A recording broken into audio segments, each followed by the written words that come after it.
kunci agar kita mengalami penuaian sekalipun di masa sulit adalah apa, saudara? Milikilah kepekaan dengan Tuhan. Bapa, kami mengucap syukur buat hari ini. Terima kasih Tuhan, Engkau memberikan kami kesempatan untuk boleh mendengarkan firman Tuhan, berbicara pada kami lewat kebenaran firman-Mu. Kami percaya firman Tuhan sanggup menopang kehidupan kami. Bahkan firman-Mu memberikan kami banyak teladan untuk bagaimana kami bersikap, bahkan kami bisa mengerti rencana dan kehendak Tuhan. Urapi hamba-Mu yang tidak ada apa-apanya, urapi setiap kami Bapa. Kami percaya firman-Mu sanggup mengubah hidup kami. Dalam nama Yesus kami berdoa dan bersyukur. Haleluya, amin, amin. Iya, shalom saudara, saya percaya kita semua tentunya dalam keadaan baik dan luar biasa, dalam pemeliharaan dan kasih Tuhan. Dan hari-hari ini mari kita senantiasa mau mencari Tuhan, menyenangkan hati dan melakukan kehendak-Nya. Baik, kita akan sama-sama belajar firman Tuhan. Saya beri judul tema firman Tuhan adalah menuai di masa sulit. Iya, mendengar judul tema khotbah menuai di masa sulit, rasanya itu adalah sesuatu yang muluk-muluk dan kita berkata mungkin mana bisa kita bisa menuai di masa sulit. Saudara, satu kejadian di dalam Alkitab pernah terjadi, dan bukankah kita semua percaya bahwa Tuhan kita Tuhan yang tidak pernah berubah? Bahkan sampai sekarang Dia tetaplah Tuhan yang melakukan mujizat dan kuasanya masih sama, tidak pernah berubah. Baik, kita akan baca dalam Kejadian pasal yang ke-26. Inilah kisah tentang Ishak di negeri orang Filistin. Mari kita baca sama-sama.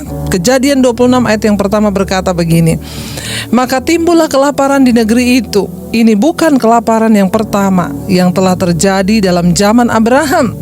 Sebab itu Ishak pergi ke Gerar kepada Abimelek, raja orang Filistin. Iya, saudara, Alkitab berkata satu kali terjadi kelaparan, dan ini bukanlah kelaparan yang pertama.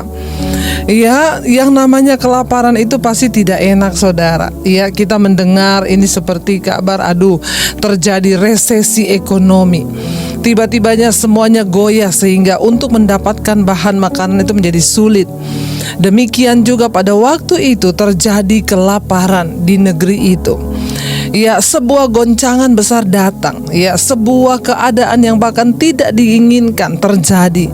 Ya, di dalam hidup ini kita akan mengalami banyak keadaan yang enak maupun yang tidak enak. Kita semua pasti tidak menginginkan keadaan yang tidak enak. Tapi kalau itu terjadi, kita bahkan tidak bisa menolak. Kita tidak bisa mengendalikan semua yang bakal terjadi di hidup ini, tetapi kita bisa mengendalikan bagaimana cara kita bersikap. Alkitab berkata, maka timbullah kelaparan di negeri itu. Ini bukan kelaparan yang pertama yang terjadi dalam zaman Abraham. Ya, sebab itu Ishak pergi ke Gerar. Ya, kita mulai mendengar sesuatu yang tidak enak, kita mulai mendengar sesuatu yang tidak nyaman bagi kita. Ada sesuatu yang besar yang akan terjadi di depan kita. Ya, di situ juga Ishak mengalami, maka timbullah kelaparan di negeri itu. Dan ketika kita mengalami satu keadaan yang tidak enak atau tidak nyaman, pasti sebagai manusia normal kita pasti akan langsung berpikir atau mencari jalan keluar. Apa yang harus saya lakukan? Ya, semua orang, saudara, ketika mengalami sesuatu itu pasti kita berpikir, apa ya yang saya bisa lakukan? Ya, untuk menyelamatkan diri, untuk menyelamatkan keluarga saya, supaya kita tidak mati kelaparan. Apa yang harus saya lakukan? Saya percaya itu sesuatu yang wajar. Semua manusia pasti memiliki itu. Kenapa? Karena kita diciptakan Tuhan dengan kemampuan untuk bertahan hidup. Jadi semua akan berpikir, ya. Saudara, tidak terkecuali dengan Ishak. Ketika terjadi kelaparan itu, Alkitab berkata, ya, lalu sebab itu Ishak pergi ke Gerar kepada Abimelek, raja orang Filistin. Ya, Ishak berpikir secara manusiawi dia harus menyelamatkan keluarganya untuk pergi meninggalkan negeri yang kelaparan itu, dan dia akan pergi. Alkitab berkata di sini dia akan pergi kepada raja Abimelek, ya, yaitu rajanya orang Filistin.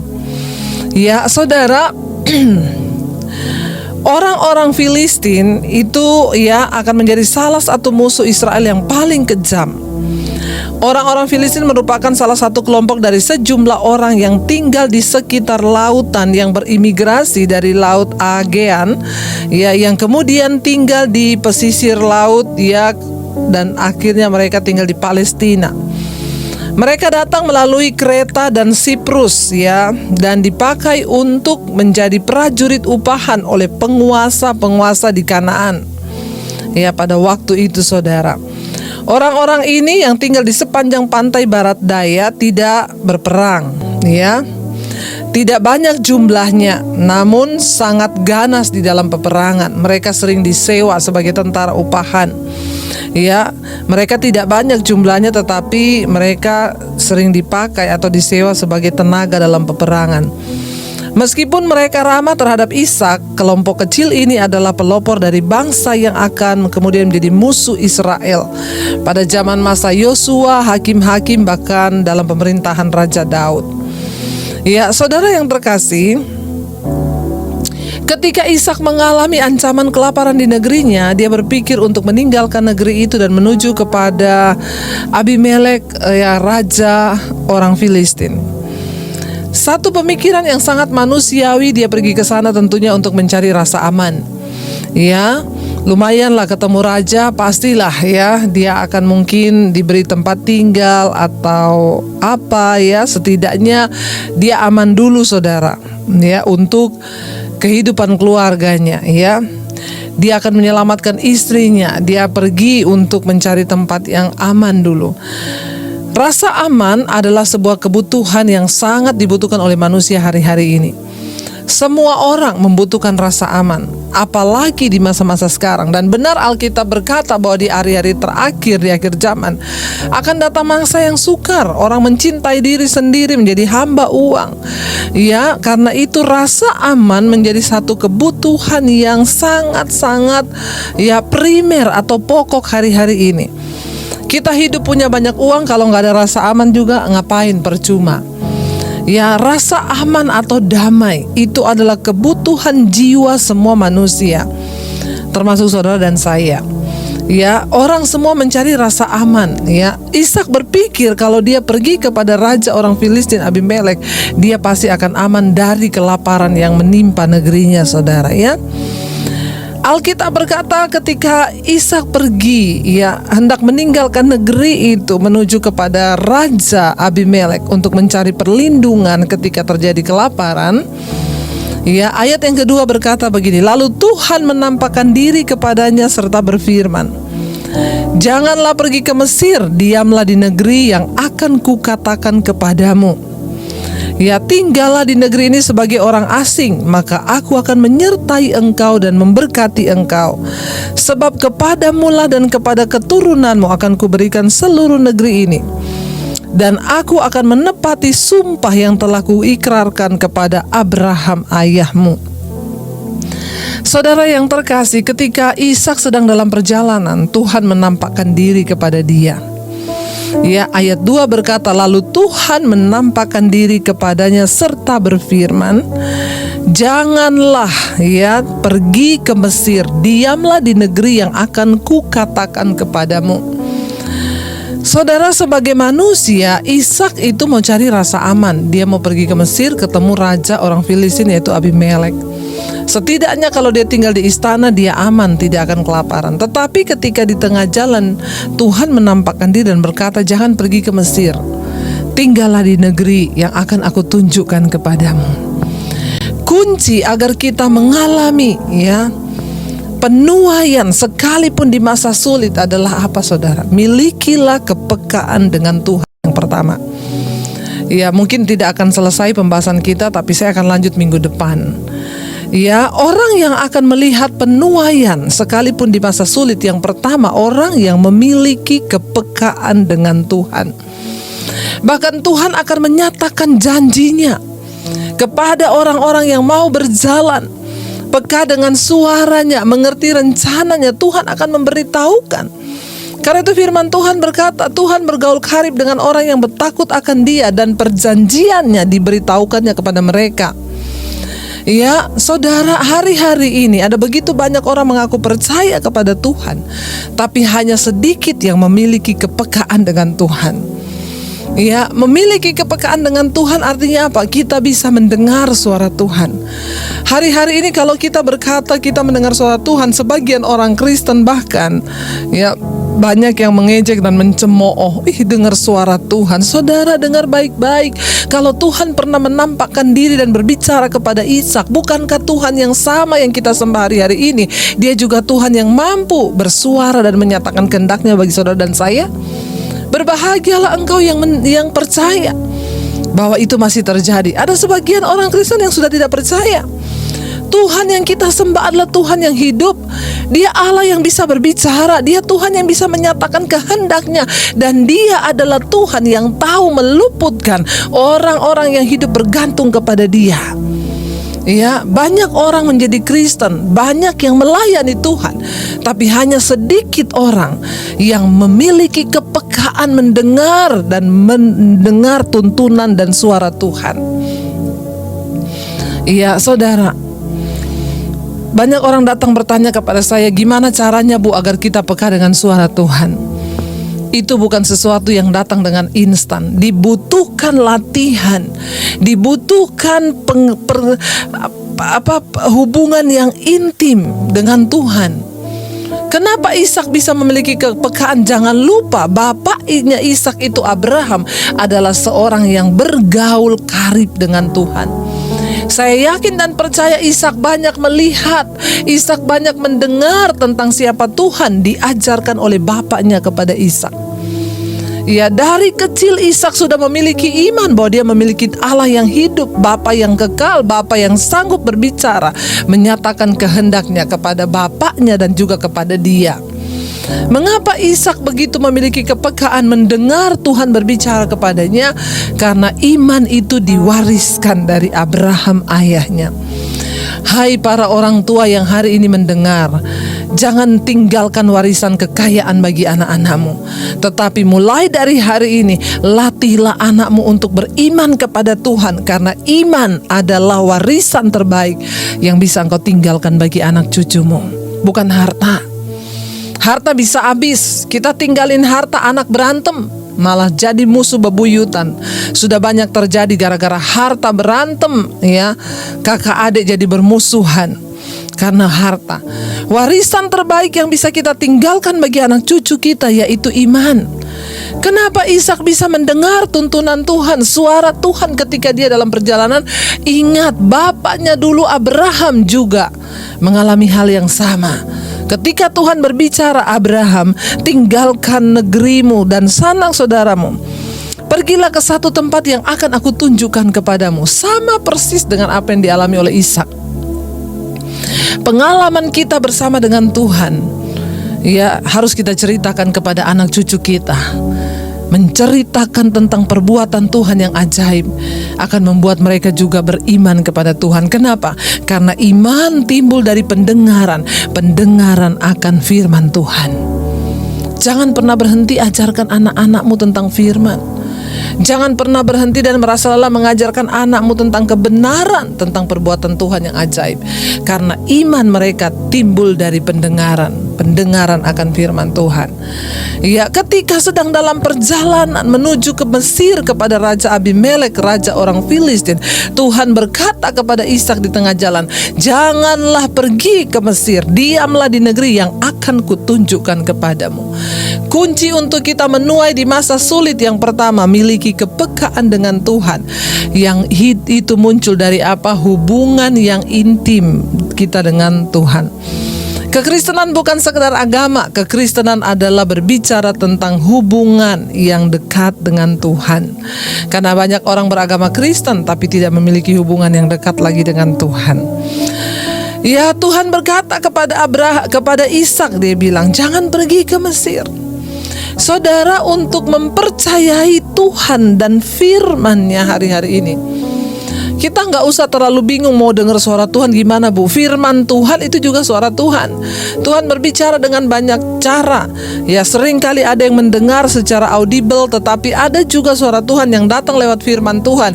Karena itu tidak sedikit saya mendapatkan kesaksian dari orang-orang yang berkata, Bu Debbie, terima kasih ya, saya dijawab Tuhan lewat khotbah Ibu. Saya mendengar suara Tuhan lewat khotbah Ibu. Ya, itu juga cara Tuhan berbicara kepada anak-anaknya. Tetapi ada yang secara audible seperti Ishak, karena memang pada waktu itu dia membutuhkan tuntunan Tuhan. Saya percaya kenapa Tuhan menuntun Ishak dan menampakkan diri kepada dia di tengah perjalanan. Ishak pasti bergumul. Ketika dia mendengar terjadi kelaparan besar, dia pasti berlutut mencari Tuhan dan kehendaknya.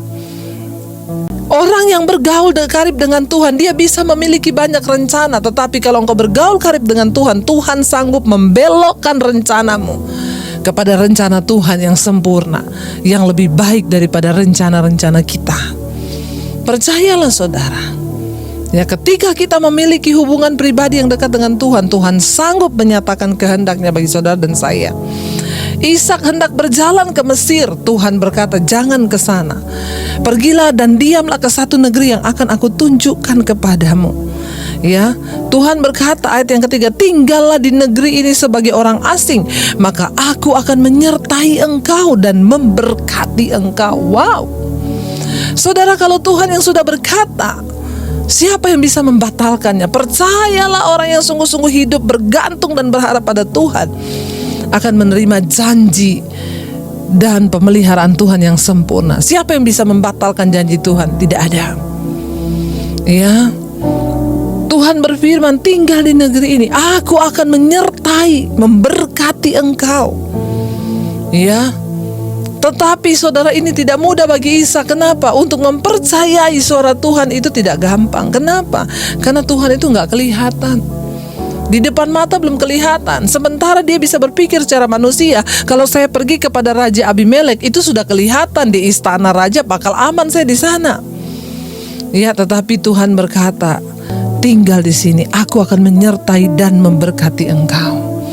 Yang kedua saudara, untuk kita bisa mengalami masa menuai di masa sulit, yang kedua adalah mari percayai perkataan firman Tuhan.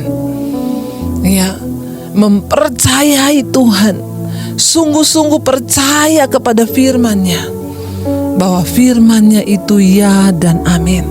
Tidak ada satupun yang bisa menggugat orang-orang pilihan Tuhan. Jangan pernah berhenti berharap. Ya, karena orang yang kalah adalah orang yang sudah berhenti berharap. Sekalipun mungkin kita belum menemukan apa yang kita cari atau apa yang kita harapkan, tetapi tetaplah berharap. Dan bukan cuma itu, percayalah kepada perkataan Tuhan. Percayalah kepada firman-Nya, bahwa Dia Allah yang selalu menggenapi janji-Nya atas kehidupan saudara dan saya. Tetaplah percaya saudara. Disinilah engkau harus mempercayai perkataan Tuhan. Disinilah engkau harus belajar hidup memperkatakan firman Tuhan. Saya sudah melihat bukti pemeliharaan Tuhan dalam hidup saya. Dia yang berjanji adalah Allah yang tidak pernah lalai menggenapi janjinya atas hidup kita. Ya, Dia Tuhan yang selalu menepati janjinya.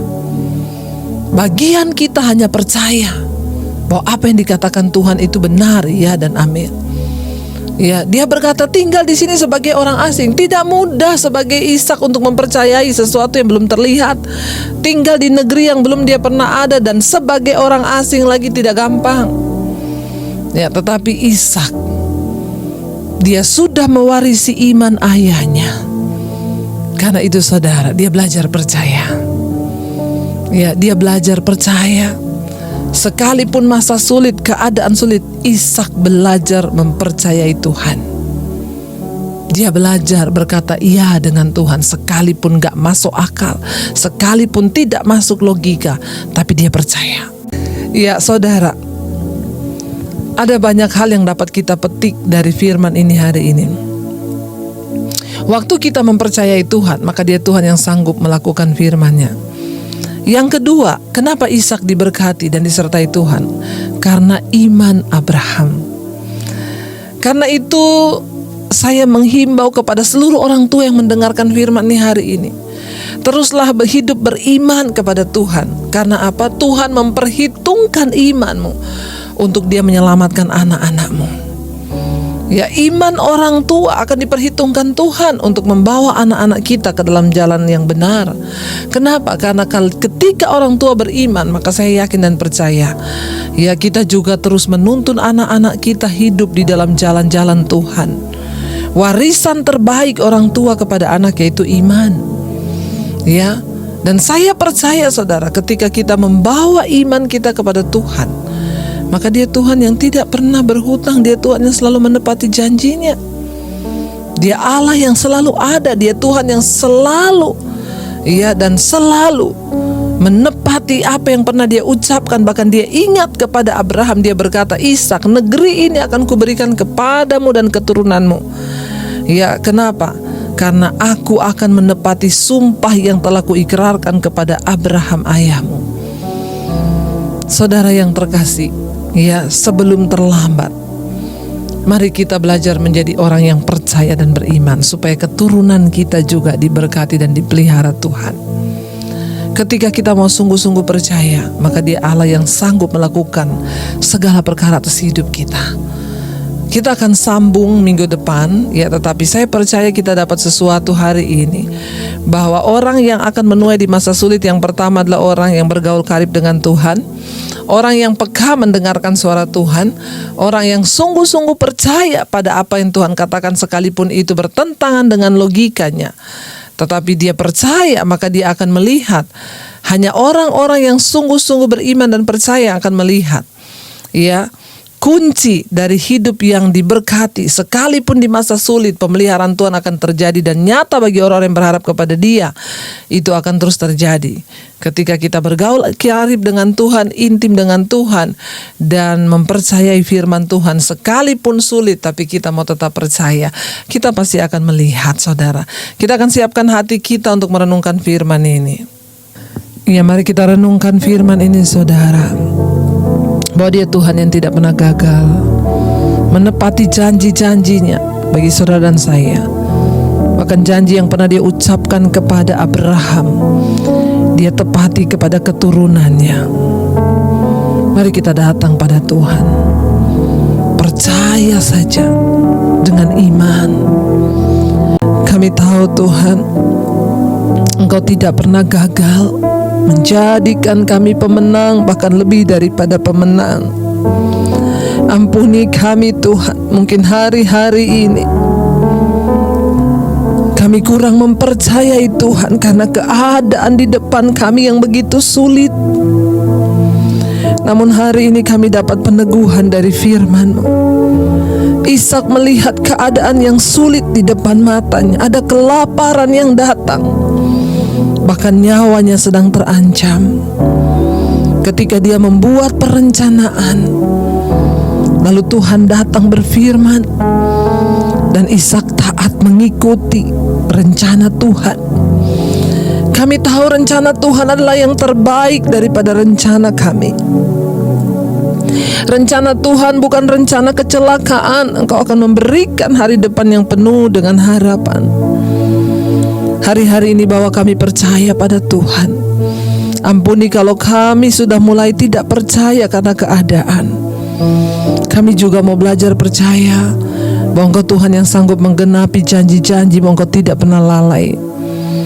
Bahwa iman kami terus bertumbuh di dalam Engkau, memiliki kepekaan yang lebih lagi mendengar suara Tuhan, supaya kami dapat melihat mujizat-Mu. Engkau menyertai dan memberkati kami Bapa. Terima kasih Tuhan Yesus. Hamba berdoa bagi setiap anak-anak-Mu hari-hari ini yang sedang dalam keadaan khawatir, yang mungkin sedang takut, cemas, gelisah melihat keadaan di depan yang begitu sulit. Ajar kami menundukkan diri di hadapan-Mu Bapa, berserah dan mempercayai firman-Mu bahwa Engkau Tuhan yang hidup, yang sanggup memelihara hidup kami. Tidak ada satupun dari firman-Mu yang gagal dalam hidup kami. Berkati setiap kami Bapa. Bangkitkan yang yang lututnya goyah, kuatkan yang mulai takut, yang lemah Engkau berikan keberanian untuk kami terus percaya pada janji Tuhan. Kami percaya kami akan melihat penyertaan dan pertolongan Tuhan. Terima kasih buat hari ini. Kami tahu firman Tuhan menguatkan kami. Tidak ada satupun yang terlewatkan. Kami membuka hati dan tangan kami untuk menerima berkat Tuhan. Diberkatilah Engkau dalam kehidupanmu, diberkati rumah tanggamu, diberkati pernikahanmu, diberkati kesehatanmu, diberkati keuanganmu. Tuhan, jadikan Engkau berkat bagi banyak orang. Hidupmu menjadi tanda bagi kemuliaan-Nya. Terimalah kiranya berkat dari Allah Bapa, cinta kasih Tuhan Yesus Kristus, penyertaan Allah Roh Kudus menyertai hidupmu mulai dari malam hari ini bahkan sampai kali yang kedua Tuhan Yesus datang menjemput kita semua. Di dalam nama Yesus, yang percaya diberkati Tuhan, katakan bersama, amin, amin. Tuhan memberkati.